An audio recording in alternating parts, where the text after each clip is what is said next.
All right, we're back. Okay, so we, as you see earlier, we removed the bad ballast, which is here, and we've got the new one installed. The one wire goes to your power lead here, and the other end is crimped into place. So what you'll have to do is cut it and then just get what they call butt connector and hook that in also. And then these have got like a little riveted threaded insert that goes in there. Well, obviously the new ballasts don't have that, so what I do is I just put in a machine screw in nut. Does the same thing. It's 6/32 by 1/2 inch. Nice. And that holds it in place. All right, we'll return when our other ballast is installed. Well, Yep. all right. And now that we've got, Steve's got both ballasts in here too, what he does is flip over this plate again, and then he's taped the wires onto the back side, and then it's a matter of tucking them underneath and getting it. So it sits flush, yep. The only two that you got to have out, you got to remember, you got to have your two motor wires.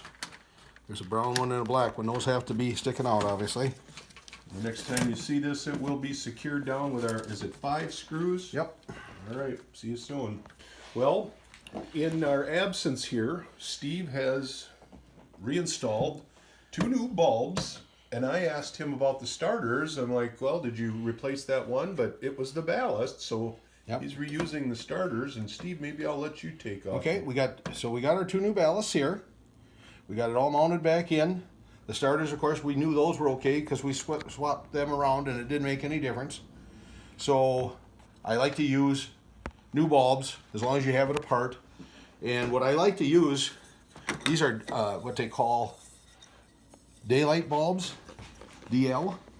And this is what it came with originally. A lot of times you'll see the bulbs that are in there are what they call soft white. And those will work, but these have a lot better light. They show up better. And I just like to use these whenever possible. They're a little bit harder to find, but the results are worth it. Now, I've had a lot of inquiries from people about switching over to LED. And I'm not a big fan of that for a couple reasons. One, you obviously you eliminate the ballast and do all that stuff, and you have to change the wiring. But I just don't like the way it looks. The lighting isn't the same. As well, it runs cooler. Well, the thing of it is, this sign now is going to be in a home use, and the chances of this is going to just get turned on when friends come over, and the chance of this generating any damaging heat is pretty, unlikely. So, and I say they lasted since 1965 this way, Without any melting. without any melting. So that argument doesn't work with me. And as long as I would assume eventually what's going to happen is these are going to no longer be available, and then we won't have any choice. But for now, I prefer the daylight bulbs. And again, these are a little harder to find, but the results, the look is worth it. So now, if we did everything correctly, wired everything up, and tucked everything in, Barry can do the honors here, we should have lights on both lights. Look at that. Sure enough. No more buzzing. Nice and quiet. Nice even light. And that's the way that's done. And again, this, like I say, we had to go a little farther on this one, but these do not go bad that often. Usually, another thing that will happen with these, and if I get questions on this quite often, in fact, what will happen is if you get a sign like this, you get a new bulb, you put it in there, boom, immediately, it'll light for a second and then blow out, then this is shorted. And you've had one collector, not to be named, that went through 4 bulbs? Four bulbs, correct, yep, before he brought it to me. And, maybe 1, but 4? He kept putting them in expecting different results. Well, obviously that didn't happen. And what was wrong, he had a shorted ballast. Okay, so now we got our bulbs fixed, so now we're going to replace the motor. We've also put in this roller, reinstalled. That should spin nice and smoothly, obviously. One thing that I will caution you, when it doesn't hurt to have a little bit of oil on this, but a lot of times what I see is somebody will without taking a roller out, they'll take and put oil down in here. And what happens is that oil, if you overdo it, it will migrate down and go underneath the roller. And then, of course, your scroll comes right through here. And what happens then is that oil gets on this back surface. And since that scroll is in such close proximity to that, the oil will actually adhere to the scroll and stick it down. Wow. And you'll start to sign up, and you'd think that motor would have enough power to break that loose, but it won't. That adhesion between that oil and that screen is unbelievably tight. So just be aware of that. I don't, like I say, as long as they turn nice and smoothly, sometimes I'll take, and these are pretty nice, but sometimes I'll just take a little steel wool and clean those up. Generally, they don't need, the bearings are kind of self-contained and they don't give much trouble at all on these, unlike the Scenorama.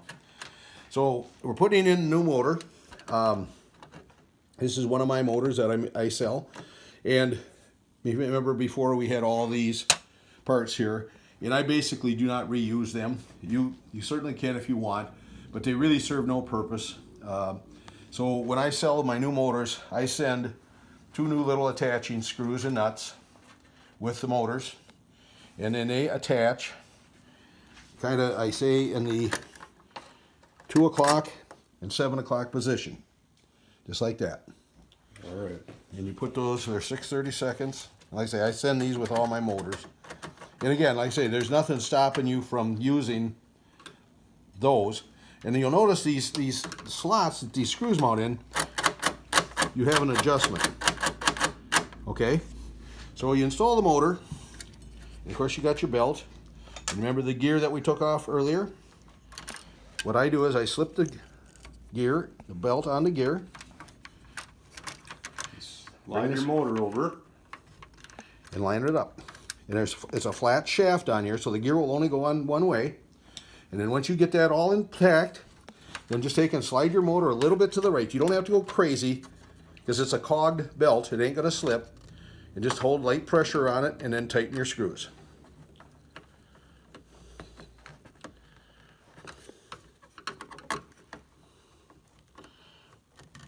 Like that.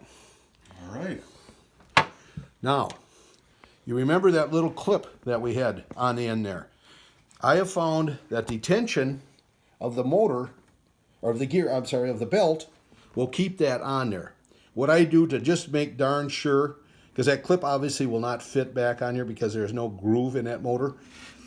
So what I do is I'll put a little drop of glue on the end of that.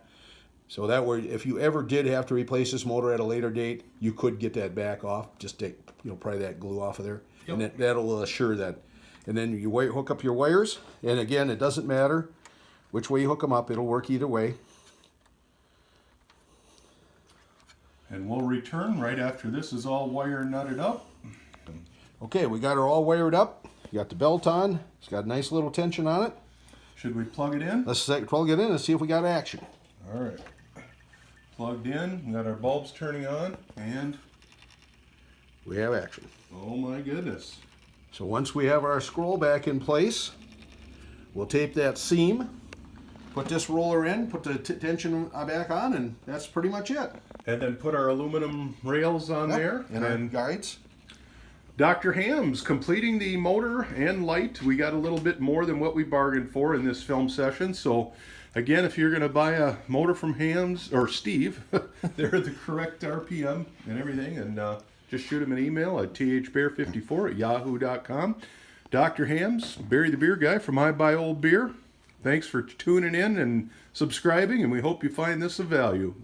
Until next time, cheers.